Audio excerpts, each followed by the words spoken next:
Hi, Morgan. So today was one of your first anti-war protests here on the West Coast. It's my understanding that you're originally from Baltimore, correct? DC. Okay. So, in comparison to the East and West Coast, not trying to make it an East or a West Coast thing, but was the anti-war movement everything you were expected to see today? And also 9/11 truth. Were you expecting to see 9/11 truth the way it was today? Go ahead. Well, I sure wasn't expecting to see as much 9/11 truth here.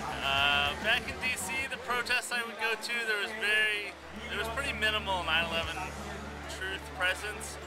Though there was there's a very strong anti-war presence in DC, but the vibe in San Francisco area is much more positive in a lot of ways.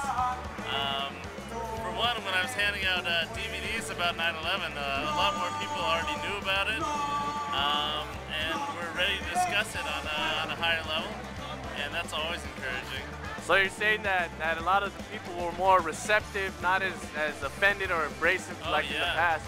Yeah, today I didn't get one single reaction that was like offensive, or nobody called me crazy, or which happens on other days. But this anti-war group is pretty good and very open to new info, and even a lot of the speakers I felt were hinting at a lot of our sort of issues, even if they didn't go all the way.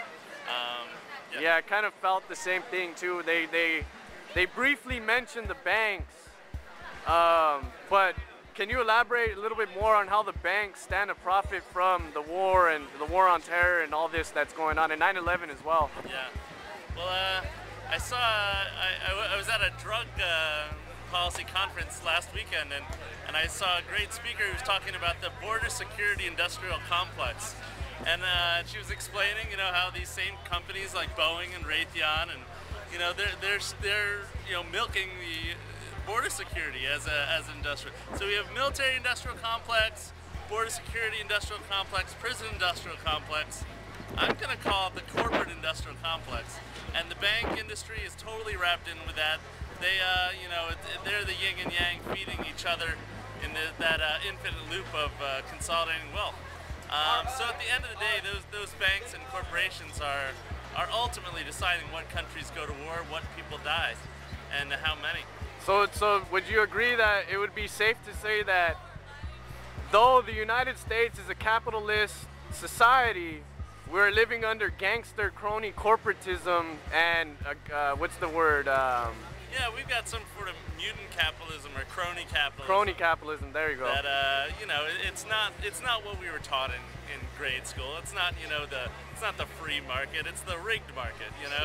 And so that whole frame of the debate is just inaccurate and a false place to start.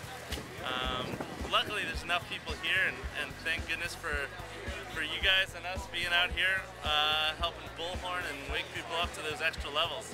Nice. I'm glad they're all against the war. Now we just got to get them on the same level of consciousness.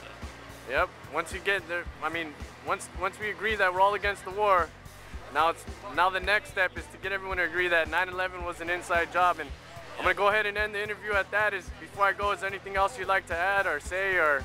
We are changed. Right on. All right. Take care.